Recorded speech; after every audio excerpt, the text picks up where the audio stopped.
जीव की ऐशना और परम पुरुष की कृपा। सुभाषित संग्रह 17वां खंड। आज का आलोच्य विषय है जीव की ऐशना और परम पुरुष की कृपा। ऐशना और इच्छा एक नहीं है। ऐशना का तात्पर्य उस इच्छा से है जिनको कार्य का रूप दिया जाने का प्रयास किया जाता है। जीव अपनी समस्त इच्छाओं की पूर्ति नहीं कर सकता, इसलिए उसे परम पुरुष की कृपा की आवश्यकता होती है।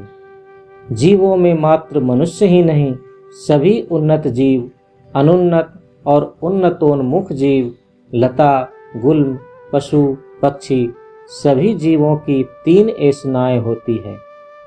एक यह कि वह अपने को विस्तारित करना चाहता है और वह यही नहीं चाहता कि कोई उसके विस्तार के मार्ग में रोरा बनकर आवे। उसकी दूसरी चाह होती है एक रस समुद्र में, भाव सागर में बहना, स्वयं को बहा देना। तीसरी चाह उसकी होती है कुछ ऐसा करना जिससे उसे आनंद मिले, और वह भी अशेष आनंद। यही है समस्त जीवों की चाह, उनकी ऐशना। न अल्पे सुखम अस्ति भूमैव सुखम। उसकी यह ऐशना, उसकी यह तमन्ना, उसकी मूलभूत ऐशना है, मूलभूत तमन्ना है, जिसका जन्म उसके स्वयं के जन्म के साथ साथ, अर्थात जब से बीज रूप में जीव की उत्पत्ति हुई तभी से है। उसकी यह ऐशना भी प्रारंभ में बीज रूप में ही रहती है और रह ही जाती है। जैसे बीज से अंकुर निकलता है, उसकी यह इच्छा, यह ऐशना भी अंकुरित हो उठती है। जीवों में मनुष्य विशेषकर मन प्रधान जीव है, मानसिक जीव है। मन धातु से ही मनुष्य और मानव दोनों बने हैं, जिसका तात्पर्य होता है मन प्रधान जीव। मनुष्य मन प्रधान जीव है, अतः वह जैसा सोचता है वैसा ही बन जाता है। उदाहरण के लिए, भूत प्रेत की हमारी धारणाएं भ्रांत हैं, उनका कोई अस्तित्व नहीं होता, किंतु उनका बार बार चिंतन होने से मनुष्य का मन उनका रूप परिग्रह कर लेता है और मनुष्य उनकी अनुभूति कर लेते हैं। जागतिक क्षेत्र में मनुष्य की इच्छाएं सीमित या शांत वस्तुओं को लेकर होती हैं, अतः उसका मन भी शांत और सीमा रेखाओं से आबद्ध हो जाता है। मनुष्य के मन की सीमा रेखा उसके मन में उत्पन्न भाव जड़ताओं के द्वारा भी सीमांकित होती है। जब वह क्षुद्र वस्तुओं को अथवा क्षुद्रताओं को अपने मन का विषय बना लेता है, तो वह अपने को सीमाओं में बांध लेता है। जब वह कहता है कि मैं अमुक जाति का हूँ, मैं इतना बड़ा पंडित हूँ, तो यह सब भाव उसके मन को सीमा रेखा में आबद्ध कर देते हैं। किंतु वही मनुष्य जब अपनी ऐशना को अनंत की ओर उन्मुख कर देता है, तो वह भी अनंत बन जाता है। साधना में ध्यान का यही मूल्य है, यही महत्व है, यही है उसकी सत्ता का चरम विस्तार, चरमोत्कर्ष। आज के युग में मनुष्य तरह तरह की समस्याओं के संपर्क में आता है, जिसके कारण उसके स्नायु तंत्र पर, उसकी आज्ञा नाड़ी, संज्ञा नाड़ी तथा उसके स्नायु कोश पर अवांछित दबाव पड़ता है। उस पर इतना दबाव पड़ता है कि मनुष्य का छोटा सा क्रेनियम मस्तिष्क सहन नहीं कर पाता है, सहन नहीं कर सकता है। दो विपरीत वस्तुओं और परिस्थितियों के संघात के कारण उसके स्नायु कोश इस संघात को सहन नहीं कर पाते हैं, जिससे उसे स्नायु संबंधी अथवा मानसिक रोग हो जाते हैं। उससे बचने का तरीका है गुरु मंत्र का प्रयोग।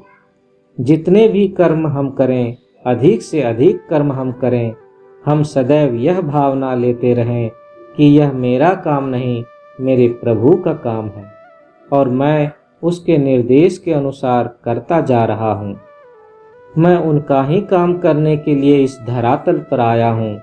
ऐसा सोचने से मानसिक तनाव नहीं होगा और मनुष्य जब तक जीवित रहेंगे सानंद रहेंगे।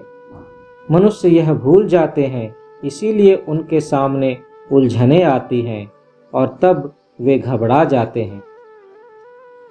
यद्यपि साइंस अधिक तरक्की कर चुका है, फिर भी आज के मनुष्य में पहले के मनुष्य की अपेक्षा घबराहट अधिक होती है। डर का कारण यह है कि साइंस भौतिक क्षेत्र में आगे बढ़ गया है, किंतु जिस अनुपात में वह आगे बढ़ा है, उस अनुपात में मनुष्य के मन की और उसके स्नायु कोशों की पुष्टि नहीं हुई है। इसी कारण संतुलन का अभाव आ गया है।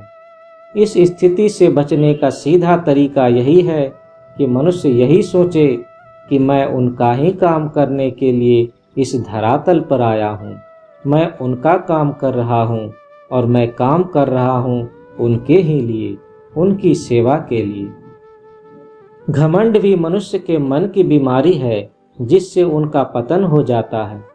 यदि मनुष्य हमेशा परम पुरुष को लेकर ही व्यस्त रहेगा तो उसका उनसे प्रेम बढ़ता रहेगा, और परम पुरुष के प्रति प्रेम होने से परम पुरुष को भी उन पर विशेष ध्यान देना ही पड़ेगा। उनके प्रति विशेष ध्यान देना परम पुरुष का फर्ज हो जाएगा। परम पुरुष तो पिता के समान है, जो यह जानते हुए भी कि बेटे में कुछ बुराइयां भी अभी हैं, अभी वह 16 आना अच्छा नहीं हो सका है, वह बेटे के लिए पूरा 16 आना करने की कोशिश करेंगे। अगर माँ किसी कमी के कारण बच्चे को डांटती भी है तो बाप कहेगा, छोड़ो जी, क्यों डांट रही हो, देखो वह रो रहा है। अतः सदैव परम पुरुष का भाव लेने से उनसे प्रेम हो ही जाता है और उसके परिणाम स्वरूप उनकी कृपा अवश्य ही मिलती है। मनुष्य असंपूर्णता से पूर्णता की ओर बढ़ रहा है, किंतु संपूर्णता में प्रतिष्ठित होने में विलंब होता है, और इस गति में त्रुटि होना स्वाभाविक है, क्योंकि संपूर्णता तो लक्ष्य है, चरमोत्कर्ष है, इसीलिए उसे परम पुरुष पर निर्भर होना होगा। यदि मनुष्य ने परम पुरुष को लक्ष्य बना लिया है और उनके प्रति प्रेम रहेगा तो परम पुरुष की कृपा उसे अवश्य ही मिलेगी। परम पुरुष की कृपा यद्यपि तर्क से परे है, यदि वे चाहेंगे तो कृपा करेंगे, नहीं चाहेंगे तो कृपा नहीं करेंगे, किंतु फिर भी जीव में उनके प्रति प्रेम रहेगा तो वे कृपा अवश्य करेंगे, करते ही जाएंगे, और कृपा करना उनका कर्तव्य भी है, क्योंकि लोग उनसे आशा करते हैं। यदि जीवों के पास परम पुरुष के लिए ऐसनाएं हैं, उनके प्रति प्रेम है, तो परम पुरुष के पास है जीवों के लिए उनकी अनंत कृपा। श्री श्री आनंद मूर्ति, धर्म महाचक्र, टाटा नगर, 8 अप्रैल 1984।